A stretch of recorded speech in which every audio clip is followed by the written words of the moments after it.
Hi friends, ನಮಸ್ಕಾರ. ನನ್ನ ಚಾನಲ್ಗೆ ನಿಮ್ಮೆಲ್ಲರಿಗೂ ಪ್ರೀತಿಯ ಸ್ವಾಗತ. ನಾನು ಪೂರ್ಣಿಮಾ. ಇವತ್ತು ಒಂದು ಟ್ರಾವೆಲ್ ಲಾಗ್ನ ನಿಮ್ಮ ಜೊತೆ ಶೇರ್ ಮಾಡ್ಕೊಳ್ತಾ ಇದ್ದೀನಿ. ಹಾಸನದ ಹತ್ರ ಇರುವಂತಹ ಒಂದು ಪ್ರಸಿದ್ಧವಾದಂತಹ ಕ್ಷೇತ್ರದ ಬಗ್ಗೆ ಮಾಹಿತಿನ ತಿಳಿಸ್ತೀನಿ. ಈ ವಿಡಿಯೋನ ನೋಡೋಕ್ಕೂ ಮುಂಚೆ ಚಾನಲ್ನ ಹೊಸದಾಗಿ ನೋಡ್ತಾ ಇದ್ದರೆ ಸಬ್ಸ್ಕ್ರೈಬ್ ಮಾಡ್ಕೊಳ್ಳಿ. ಹಾಗೆ ಪಕ್ಕದಲ್ಲೇ ಇರುವಂತಹ ಬೆಲೈಕಾನ್ ಮರಿದಲ್ಲೇ ಕ್ಲಿಕ್ ಮಾಡಿ. ಇದರಿಂದ ಹೊಸ ಹೊಸ ವೀಡಿಯೋಸ್ ಬಂದರೆ ನಿಮಗೆ ನೋಟಿಫಿಕೇಷನ್ ಬರುತ್ತೆ. ವಿಡಿಯೋ ಇಷ್ಟ ಆದಲ್ಲಿ ಲೈಕ್ ಮಾಡಿ, ಕಮೆಂಟ್ ಮಾಡಿ, ಹೆಚ್ಚು ಜನಕ್ಕೆ ವಿಡಿಯೋನ ಶೇರ್ ಮಾಡಿ. ಹಾಸನದಿಂದ ಕೇವಲ 20 ಕಿಲೋಮೀಟರ್ ಸಮೀಪದಲ್ಲೇ ಇರುವಂಥ ಬೂದೇಶ್ವರ ಸ್ವಾಮಿ ಪುಣ್ಯಕ್ಷೇತ್ರಕ್ಕೆ ಹೋಗ್ತಾ ಇರುವಂಥದ್ದು. ಈ ಒಂದು ಕ್ಷೇತ್ರದ ಮಹಿಮೆ ಅಪಾರ ಅಂತ ಹೇಳ್ಬೋದು. ಇನ್ನಷ್ಟು ಮಾಹಿತಿನ ನಿಮಗೆ ತಿಳಿಸ್ತಾ ಹೋಗ್ತೀನಿ. ಸ್ನೇಹಿತರೆ, ಇವಾಗ ನಾನು ಬಂದಿದ್ದೀನಿ ನಿಟ್ಟೂರಿನ ಸಮೀಪದಲ್ಲೇ ಇರುವಂಥ ಶ್ರೀ ಬೂದೇಶ್ವರ ಸ್ವಾಮಿ ಪುಣ್ಯಕ್ಷೇತ್ರಕ್ಕೆ. ಈಗ ಮಠದ ಫ್ರಂಟ್ ವ್ಯೂ ಹೇಗಿದೆ ಅಂತ ನಿಮಗೂ ಕೂಡ ತೋರಿಸ್ತಾ ಇದ್ದೀನಿ. ಈ ಒಂದು ಮಠಕ್ಕೆ ಬಂದು ಸುಮಾರು ವರ್ಷಗಳೇ ಆಗಿತ್ತು ಅಂತ ಹೇಳ್ಬೋದು. ಮತ್ತು ಬೂದೇಶ್ವರ ಸ್ವಾಮಿಯ ದರ್ಶನವನ್ನು ಪಡಿಬೇಕು ಅಂತ ಬಂದಿರುವಂಥದ್ದು. ಈಗ ಬೂದೇಶ್ವರ ಮಠ ಹೇಗಿದೆ ಅಂತ ಒಂದು ವ್ಯೂ ಕೂಡ ತೋರಿಸ್ತಾ ಇದ್ದೀನಿ.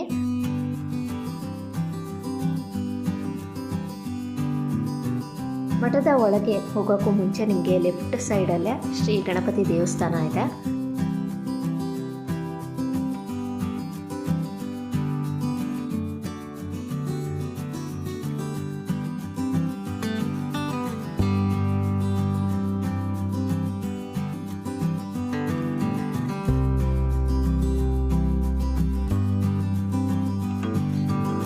ಗಣಪತಿಯ ದೇವಸ್ಥಾನದ ಪಕ್ಕದಲ್ಲೇ ಸುಂದರವಾದಂತಹ ಕೃಷ್ಣನ ಸ್ಟ್ಯಾಚು ಕೂಡ ಇದೆ. ನೋಡ್ತಾ ಇದ್ದೀರಲ್ವಾ ಎಷ್ಟು ಚೆನ್ನಾಗಿದೆ ಅಂತ.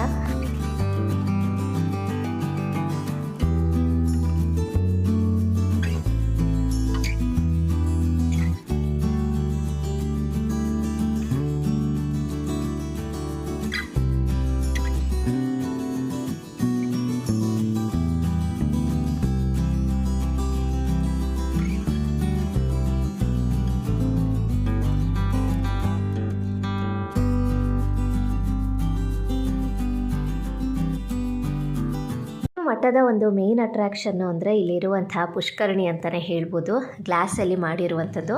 ಹಾಗೆಯೇ ಈ ಒಂದು ಪುಷ್ಕರಣಿಯ ಮಧ್ಯದಲ್ಲಿ ಗುರು ಬೂದೇಶ್ವರ ಸ್ವಾಮಿಯ ಒಂದು ಸುಂದರವಾದಂತಹ ಮೂರ್ತಿ ಕೂಡ ಇದೆ. ಅದನ್ನು ಕೂಡ ನಿಮಗೆ ತೋರಿಸ್ತೀನಿ. ಬನ್ನಿ, ಇವಾಗ ಮೊದಲು ಪುಷ್ಕರಣಿ ಹೇಗಿದೆ ಅಂತ ನೋಡ್ಕೊಂಬರೋಣ.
ಸ್ನೇಹಿತರೆ, ಈಗ ನೀವು ನೋಡ್ತಾ ಇದ್ದೀರಾ ಗುರು ಬೂದೇಶ್ವರ ಸ್ವಾಮಿಯ ಒಂದು ಸುಂದರವಾದಂತಹ ಮೂರ್ತಿ.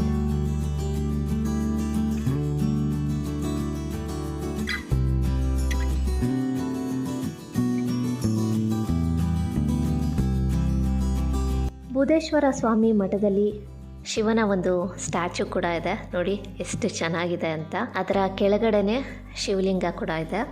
ಇವಾಗ ನಾನು ನಿಮಗೆ ಶಿವಲಿಂಗದ ದರ್ಶನವನ್ನು ಕೂಡ ಮಾಡಿಸ್ತಾ ಇದ್ದೀನಿ.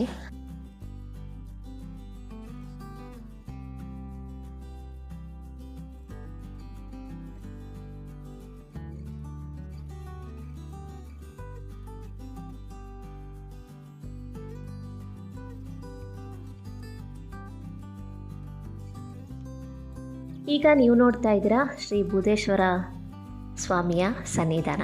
ಬನ್ನಿ ಇವಾಗ ಮಠ ಹೇಗಿದೆ ಅಂತ ನಿಮಗೂ ಕೂಡ ಡೀಟೇಲ್ ಆಗಿ ತೋರಿಸ್ತೀನಿ.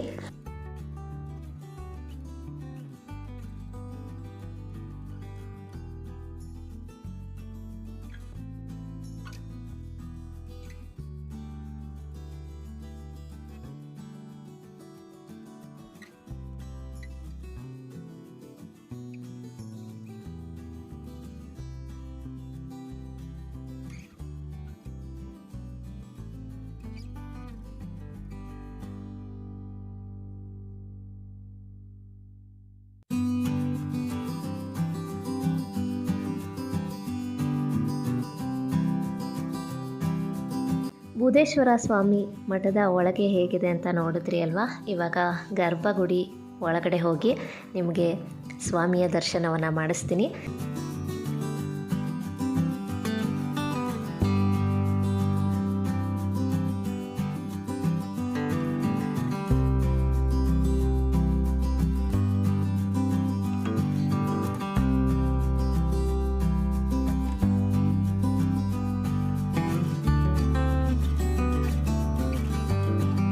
ಈಗ ನೀವು ನೋಡ್ತಾ ಇದ್ದೀರಾ ಶ್ರೀ ಬೂದೇಶ್ವರ ಸ್ವಾಮಿ.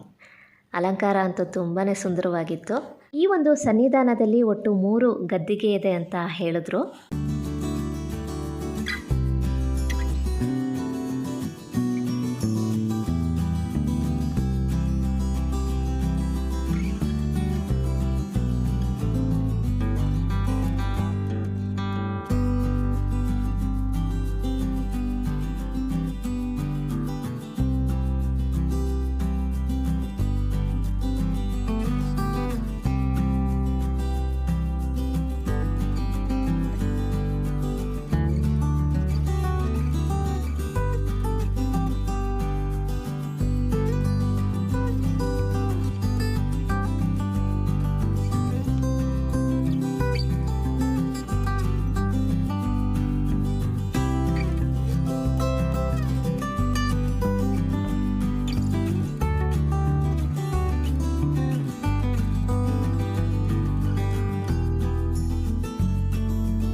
ಈಗ ನೀವು ನೋಡ್ತಾ ಇರೋದು ಪಾರ್ವತಮ್ಮ ಅಮ್ಮನವರು. ಇವಾಗ ನೀವು ದರ್ಶನ ಮಾಡ್ತಾ ಇರೋದು ತೋಟದ ಸಿದ್ದೇಶ್ವರ.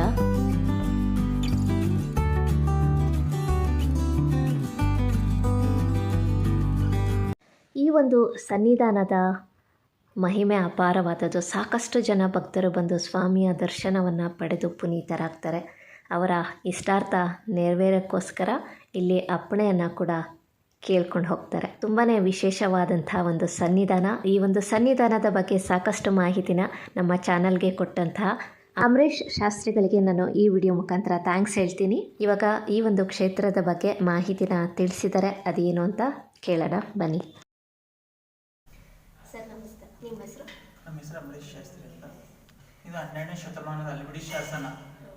ಅಂದರೆ ಮಾನವ ರೂಪದಲ್ಲಿದ್ದ ಸ್ವಾಮೀಜಿಗಳು ಉತ್ತರ ಕರ್ನಾಟಕದಿಂದ ಗದಗ ಅಂತ ಅಂತರ್ಬಂತೂರಿಂದ ಅವರು ಸಂಚಾರಿಯಾದ ಸಂದರ್ಭದಲ್ಲಿ ಈ ಥರ ಗುರು ಭಿಕ್ಷೆ ಬಿಡಿಕೆ ಬಂದ ಸಂದರ್ಭದಲ್ಲಿ ಬರ್ಬೇಕಾದ ಸಂಚಾರಿ ಬಡಬೇಕಾದ ಸಂದರ್ಭದಲ್ಲಿ ತೋಟದೇಶ್ವರು ತೆಂಗಿನಕಾಯಿ ಕಾಯುವ ಮಾಲೀಕ ಇವರು ಬೂದೇಶ್ವರ ಸ್ವಾಮೀಜಿಗಳು ಪವಾಡ ಪುರುಷ ಮಾನವ ರೂಪದಲ್ಲಿದ್ದಂಥ ಇವರು ದಾಹ ಆದ ಸಂದರ್ಭದಲ್ಲಿ ಇವರೇನು ಕೇಳಿದೆ, ಎಳ್ನೀರು ಕೇಳಿದ್ದಾರೆ. ಎಳ್ಳಿಟ್ಟಿಯ ಸಂದರ್ಭದಲ್ಲಿ ಆ ತೋಟದೇಶ್ವರ ಸ್ವಾಮಿದೇವರು ನಮ್ಗೆ ಹತ್ತಕ್ಕೆ ಬರೋದಲ್ಲ, ಮಾಲೀಕ ಬಂದು ಬೈತ ಅಂತ ಹೇಳಿದಾಗ ಇವ್ರು ಭಗವಂತನ ತಪಸ್ಸಿ ಮೆಚ್ಚಿಕೊಂಡು ಭಗವಂತನೇ ತೆಂಗಿನ ಗಿಡ ಬಾಗಿಬಿಟ್ಟು ಎಳ್ನೀರು ಕೊಟ್ಟಿದ್ದ. ಆ ಸಂದರ್ಭದಲ್ಲಿ ತೋಟದೇಶ್ವರು ನಾನು ಗುರುಗಳಾಗಿ ಬರ್ತೀನಿ, ಶಿಷ್ಯನಾಗಿ ಬರ್ತೀನಿ ಅಂತ ಕೇಳಿದಾಗ ಭೂದೇಶ್ವರ ಶಿಷ್ಯರಾಗಿ ಬಂದಿದ್ದಾರೆ. ತೋಟದೇಶ್ವರ ಶಿಷ್ಯರು ಇದೇ ಊರು ಒಟ್ಟಿಗೆ ಕೂಡಿಬಿಟ್ಟು ಊರು ಭಿಕ್ಷೆ ಬೇಡ ಸಂದರ್ಭದಲ್ಲಿ ತೋಟದೇಶ್ವರು ಪಾರ್ವತಮ್ಮರು ತಾಯಿನತೆ ಭೂದೇಶ್ವರ ತೋಟದೇಶ್ವರ ಸೇವೆಗೆ ಅಂದ್ರೆ ಹೂವು ಹಣ್ಣು ಕಾಯಿ ತಂದು ಕೊಡೋ ಸಂದರ್ಭದಲ್ಲಿ ಬಿಡಾರದಳ್ಳಿಗಳು ಏನಂದ್ರೆ ತಪ್ಪು ಕಲ್ಪನೆ ಮಾಡ್ಕೊಂಡಿದ್ದಾರೆ.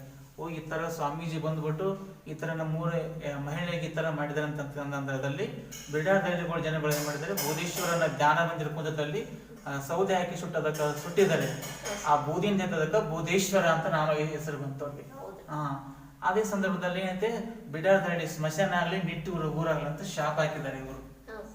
ಶಾಪ್ ಹಾಕಿದ ಸಂದರ್ಭದಲ್ಲಿ ಬಿಡಾರದಳ್ಳಿ ಎಲ್ಲ ಸುಟ್ಟು ಭಸ್ಮ ಆದ ಸಂದರ್ಭದಲ್ಲಿ ಪಾರ್ವತಮ್ಮ ಇದಲ್ಲ ಅವ್ರದ್ರ ನನ್ನ ಮಗಳು ನಿನ್ನ ಮಗಳು ಮಾತ್ರ ಒಳ್ಳೆಯದಕ್ಕೋಸ್ಕರ ಪುಟ್ಟ ವಿಗ್ರಹ ಅಂತ ಪಾರ್ವತಮ್ಮ ಪುಟ್ಟ ವಿಗ್ರಹ ಮಾಡಿದ್ದಾರೆ.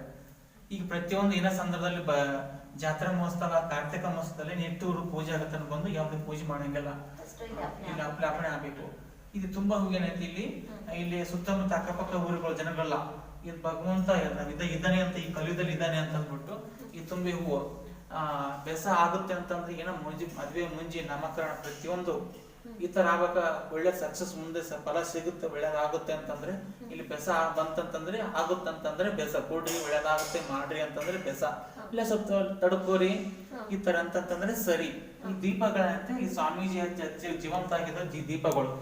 ಇಲ್ಲಿನ ಇನ್ನೊಂದು ವಿಶೇಷ ಅಂದ್ರೆ ಬುಧೇಶ್ವರ ಸ್ವಾಮಿಗಳು ಹಚ್ಚಿದಂತಹ ದೀಪ ಇನ್ನು ಉರಿತಾ ಇರುವಂತದ್ದು. ಪೌರ್ಣಮಿಗೆ ಸುತ್ತಮುತ್ತ ಹಳ್ಳಿ ಎಂತೆಂತ ಊರು ಹಳ್ಳಿ ಜನಗಳು ಇವತ್ತು ನಮ್ಮೂರದ ದಾಸವ ಅಂತ ಅಂದ್ಮೇಲೆ ಆ ಊರದ ಜನ ಪ್ರತಿ ಅಮಾಸೆಗೊಬ್ರು ಪೌರ್ಣಮಿಗೊಬ್ರು ಈ ತರ ದಾಸವ ನಡೆಸ್ಕೊಂಡು ಹೊಂಟಿದ್ದಾರೆ ಈ ಕ್ಷೇತ್ರದ ಮಹಿಮೆ. ಅಂದ್ರೆ ಇಲ್ಲಿ ಫಸ್ಟ್ ಬಂದು ಅಪ್ಪಣೆ ಕೇಳ್ಬೇಕು. ಏನೋ ಒಂದು ಮದುವೆ ಮುಂಜಿ ನಾಮಕರಣ ಬೇಕಂದ್ರೆ ಇಲ್ಲಿ ಅಪ್ಪಣೆ ಕೇಳ್ಬಿಟ್ಟು ಮಾಡಿದ್ರೆ ಏನೋ ಆಜ್ಞೆ ಇಲ್ಲ, ಅಪ್ಪಣೆ ಕೇಳಬೇಕು. ಇದು ಎಷ್ಟು ವರ್ಷದ ಮಠ? ಇದು 12ನೇ ಶತಮಾನ ಮೇಡಮ್. ಅಲ್ಬಿಡಿ ಶಾಸನ ಅಲ್ಲಿ ಮೇಲ್ಗಡೆ ಕಟ್ಟಿದೆ ಅಲ್ಬಿಡಿ ಶಾಸನ ಅಂತೆ. ಇದು ಜೀವಂತ ಸಮಾಧಿ, ಮೂರುಗಳು ಜೀವಂತ ಸಮಾಧಿಗಳು.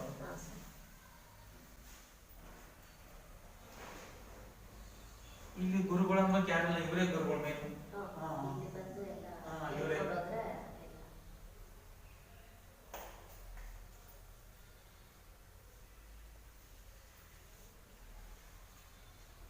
ಇವ್ರು ಒಡವೆ ವಸ್ತ್ರಗಳಿಗೆ ಏನು ಬೇಯಿಸಿರುತ್ತೆ ಏನಿಲ್ಲ, ಎಲ್ಲ ಭಗವಂತನಷ್ಟೇ, ಹೂ ಅಷ್ಟೇ, ನೀನೆಲ್ಲ ಇಲ್ಲಿ ಏನಿಲ್ಲ ಆಡಂಬರದ ದೇವರಲ್ಲ ಇವ್ರ. ಆಮೇಲೆ ಭಕ್ತರು ಏನು ನೈವೇದ್ಯ ತಂದ್ರು ಭಕ್ತಿ ನೈವೇದ್ಯ ಪ್ರಸಾದ ಏನಾಗಿರ್ಬೋದು, ಹಣ್ಣಾಗಿರ್ಬೋದು, ಹಂಪ್ಲಾಗಿರ್ಬೇಕು, ಏನಾಗಿ ಒಟ್ಟ ಮನೆಯಿಂದ ಒಟ್ಟ ನೈವೇದ್ಯ ಆಗ್ಲೇಬೇಕು ಅವ್ರಿಗೆ, ಆ ತರ ಕೇಳಿದ್ದಾರೆ. ಮನೆಯಿಂದ ಮಾಡ್ಕೊಂಡ್ ಬರ್ಬೋದು ಆ ತರ.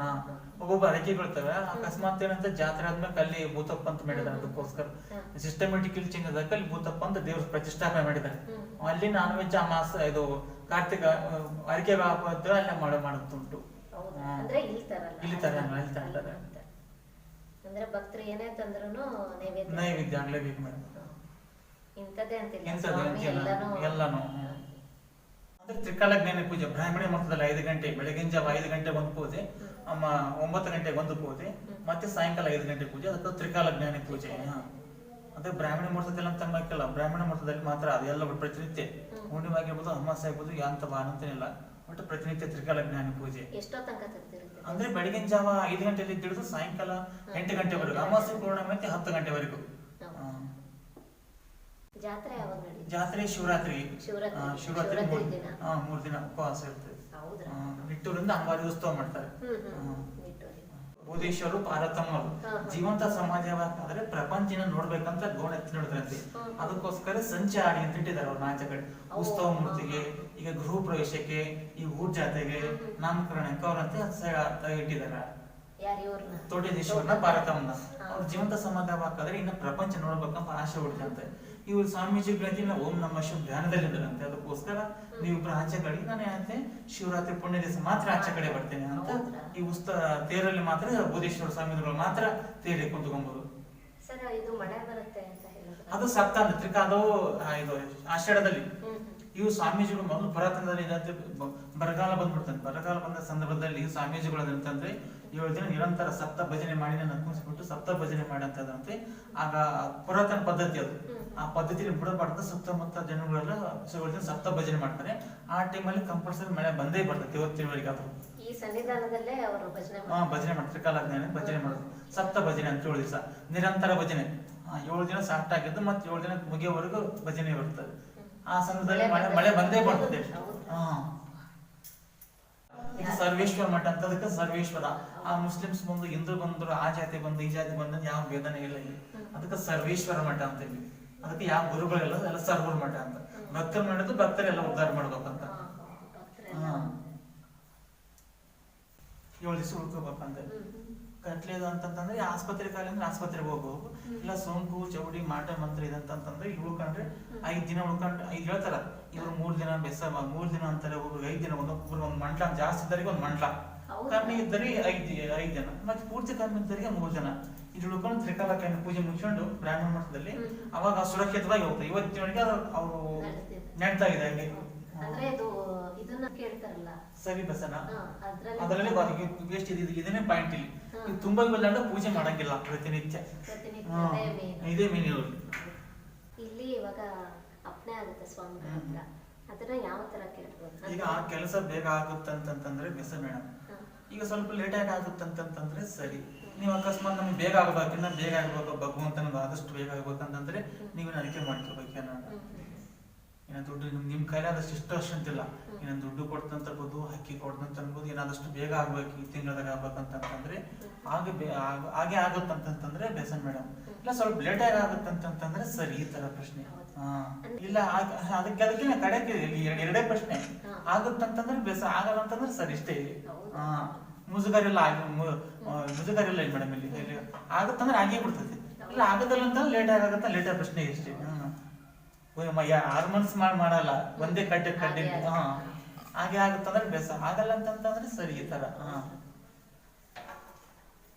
ಈ ಒಂದು ಪುಣ್ಯಕ್ಷೇತ್ರದ ಬಗ್ಗೆ ಮಾಹಿತಿನ ತಿಳ್ಕೊಂಡ್ರಿ ಅಲ್ವಾ?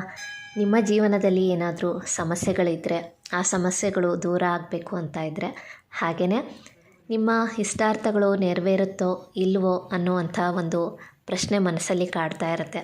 ಅಂದರೆ ಏನಾದರೂ ಅಂದ್ಕೊಂಡಿರ್ತೀರ, ಅದಾಗುತ್ತೋ ಇಲ್ವೋ ಅನ್ನುವಂಥದ್ದು ನಿಮ್ಮ ಮನಸ್ಸಲ್ಲಿದ್ದರೆ ಒಂದು ಸಲ ಈ ಒಂದು ಕ್ಷೇತ್ರಕ್ಕೆ ಬಂದು ಸ್ವಾಮಿಯ ಅಪ್ಪಣೆ ಕೇಳಿ.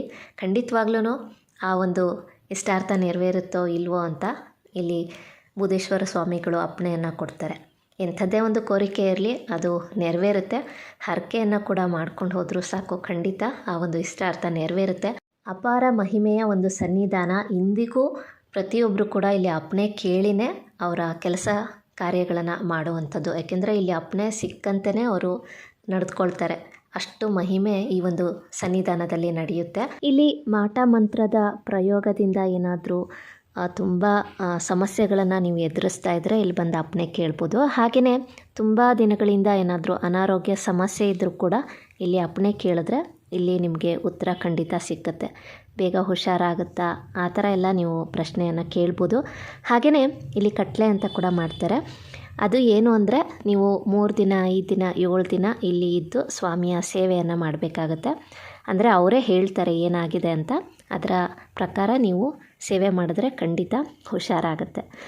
ಇಲ್ಲಿ ಬಂದು ಎಂಥದ್ದೇ ಒಂದು ಕೋರಿಕೆ ಕೇಳಿಕೊಂಡ್ರೂ ಅದು ಖಂಡಿತ ನೆರವೇರುತ್ತೆ.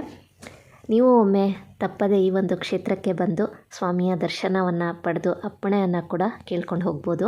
ಇವಾಗ ನಿಮಗೆ ಬೂದೇಶ್ವರ ಸ್ವಾಮಿ ಮಠದ ಪ್ರಸಾದಾಲಯ ಹೇಗಿದೆ ಅಂತ ತೋರಿಸ್ತಾ ಇದ್ದೀನಿ. ಇಲ್ಲಿ 3 ಹೊತ್ತೂ ಪ್ರಸಾದದ ವ್ಯವಸ್ಥೆ ಇರುತ್ತೆ. ಸ್ವಾಮಿಯ ದರ್ಶನಕ್ಕೆ ಬರುವಂತಹ ಭಕ್ತಾದಿಗಳಿಗೆ ಇಲ್ಲಿ ಪ್ರಸಾದದ ವ್ಯವಸ್ಥೆಯನ್ನು ಕೂಡ ಮಾಡಲಾಗಿದೆ ಅಂತಲೇ ಹೇಳ್ಬೋದು. ಇವಾಗ ನೋಡ್ತಾ ಇದ್ದೀರಾ, ಇದು ಪ್ರಸಾದಾಲಯ. ಇವತ್ತು ನಮಗೆ ಸಿಕ್ಕಂತಹ ಒಂದು ಪ್ರಸಾದ ಅಂದರೆ ಮುದ್ದೆ, ಬಸ್ಸಾರು ಮತ್ತು ಪಲ್ಯ ಇತ್ತು, ಅನ್ನ, ಸಾರು ಮತ್ತು ಮಜ್ಜಿಗೆ ಕೂಡ ಇತ್ತು. ಭಕ್ತಾದಿಗಳು ಕೂಡ ಬಂದು ಇಲ್ಲಿ ಪ್ರಸಾದವನ್ನು ಹಂಚುವಂತಹ ಒಂದು ವ್ಯವಸ್ಥೆ ಕೂಡ ಇದೆ ಅಂತ ಹೇಳ್ಬೋದು. ಇವಾಗ ನಿಮಗೆ ಈ ಒಂದು ಸನ್ನಿಧಾನದಲ್ಲಿ ಇರುವಂತಹ ಶಿವಲಿಂಗ ಹೇಗಿದೆ ಅಂತ ತೋರಿಸ್ತಾ ಇದ್ದೀನಿ ನೋಡಿ. ತುಂಬಾ ಚೆನ್ನಾಗಿತ್ತು, ಹಾಗಾಗಿ ವಿಡಿಯೋ ಕೂಡ ಮಾಡ್ಕೊಂಬಂದಿದ್ದೀನಿ. ಸ್ನೇಹಿತರೆ, ಇವತ್ತು ಹಾಸನದ ಸಮೀಪದಲ್ಲೇ ಇರುವಂತಹ ಶ್ರೀ ಬೂದೇಶ್ವರ ಸ್ವಾಮಿ ಪುಣ್ಯಕ್ಷೇತ್ರ ಹೇಗಿದೆ ಅಂತ ನಿಮಗೂ ತೋರಿಸಿದ್ದೀನಿ. ಇಲ್ಲಿನ ಮಹಿಮೆಯ ಬಗ್ಗೆ ಕೂಡ ನಿಮಗೆ ಮಾಹಿತಿನ ತಿಳಿಸಿಕೊಟ್ಟಿದ್ದೀನಿ. ಈ ವಿಡಿಯೋ ನಿಮಗೂ ಇಷ್ಟ ಆಗಿದೆ ಅಂತ ಭಾವಿಸ್ತೀನಿ. ಇನ್ನಷ್ಟು ಒಳ್ಳೊಳ್ಳೆ ವೀಡಿಯೋಸ್ಗಳಿಗಾಗಿ ಕ್ರಿಯೇಷನ್ಸ್ ಬೈ ಪೂರ್ವಿ ಯೂಟ್ಯೂಬ್ ಚಾನಲ್ನ ಸಬ್ಸ್ಕ್ರೈಬ್ ಮಾಡಿ, ಸಪೋರ್ಟ್ ಮಾಡಿ. ಇವತ್ತಿನ ವಿಡಿಯೋ ಇಷ್ಟ ಆದಲ್ಲಿ ಲೈಕ್ ಮಾಡಿ, ಕಮೆಂಟ್ ಮಾಡಿ, ಹೆಚ್ಚು ಜನಕ್ಕೆ ವಿಡಿಯೋನ ಶೇರ್ ಮಾಡಿ. Thank you for watching.